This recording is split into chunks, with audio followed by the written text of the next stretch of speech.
Industry on Parade. A pictorial review of events in business and industry, produced each week by the National Association of Manufacturers.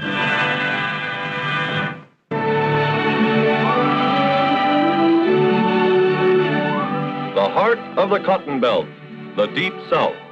This Alabama countryside was the scene of gracious living in years gone by, and though it fell on hard times, it's proving that the climate, the soil, and the temperament of its people are as suitable for gracious living in this century as in the last. Industry on Parade cameramen arrive at the Alabama town of Sylacauga to see just how people in these parts do live. One thing certain, there's nothing sleepy about it. Same stores, same activity you'll find in any thriving, bustling American town, north or south, east or west. And you don't have to hunt very far to find one force behind the healthy, flourishing life of Sylacauga. It's a healthy, flourishing industry called Avondale Mills that takes in the raw Alabama cotton and transforms it into a variety of finished products needed by people everywhere.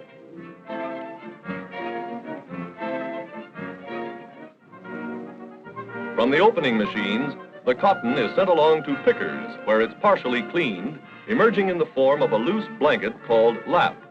On the card, thousands of fine wire teeth will comb out additional foreign matter and begin to lay the fibers parallel to each other.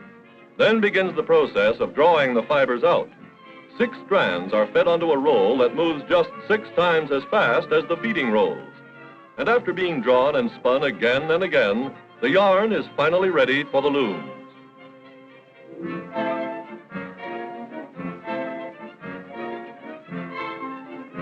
Large rolls will feed the warp or lengthwise strands, while the crosswise or filling yarns are laid in by bobbins that shuttle back and forth as the warp yarns are raised and lowered.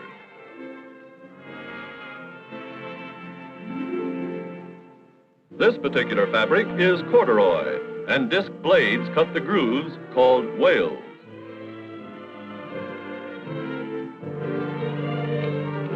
Now into the sanforizing machines that'll pre-shrink the fabrics. It's in this way that many of the people of Sylacauga spend their working days, applying special skills to the handling and processing of a fiber that's special to their part of the country. And for that matter, the town of Sylacauga and Avondale Mills are something special too, for they've created more than just another boom town. Here the roots go deep. The Comer family that founded Avondale Mills wanted things like swimming pools for the kids.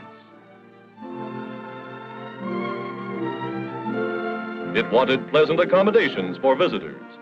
It wanted a good library to open new worlds to seeking minds. It wanted the finest medical care obtainable for every member of the community. Not only attention for the sick, but preventive medicine for the healthy. The best there was.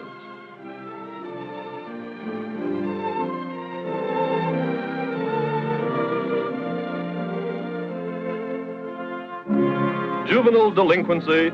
Hardly among boys like these, boys whose natural vitality finds a natural outlet and wins awards for achievement.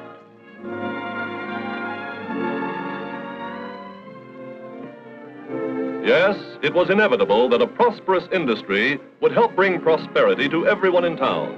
That's the way things work. Not only do literacy rates go up and sickness rates go down, but there's enough left over for what some people might look upon as plain frivolity.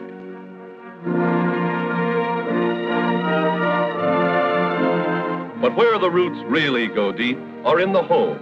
And thanks in large part to a company financing program, today, 85% of Avondale employees own their own homes. Many of them are farm homes, where the owners grow food for their own tables and find a happy combination of the best in city and country life. Truly a company that's found a partnership with the people.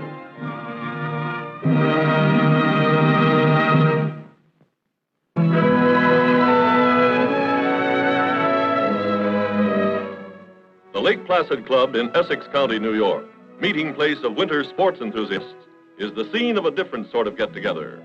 In progress is a school for bosses, where presidents and other front office executives of companies large and small assemble for the 22nd Annual Institute on Industrial Relations, sponsored by the National Association of Manufacturers. Together they'll work out the answers to tough problems whose solution will help not only employees and individual companies, but the nation as a whole. At informal sessions like this, men from such widely separated points as New England and Hawaii pool their experiences. The informality is carried over into problem-solving work clinics, where, guided by conference leaders, the talk turns to such matters as government wage stabilization regulations, labor relations, and ways of developing employees into supervisors and executives. It's no cut-and-dried lecture course. The leaders of industry learn as much from each other as they do from discussion leaders. But their thinking is stimulated by such basic questions as, why is a person paid a salary or wage?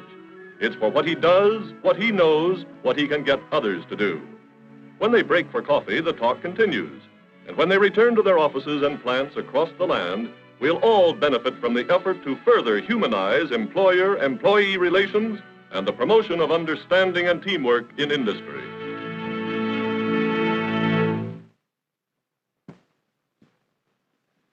Inflation is not new. It has existed since ancient times and has hit nearly every country in the world. In America, we've experienced inflation for the past dozen years. Inflation caused by government debt and easy credit policies which cut the value of our dollar nearly in half.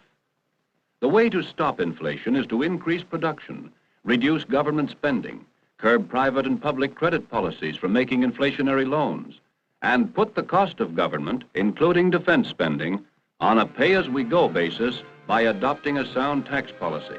We must lick inflation.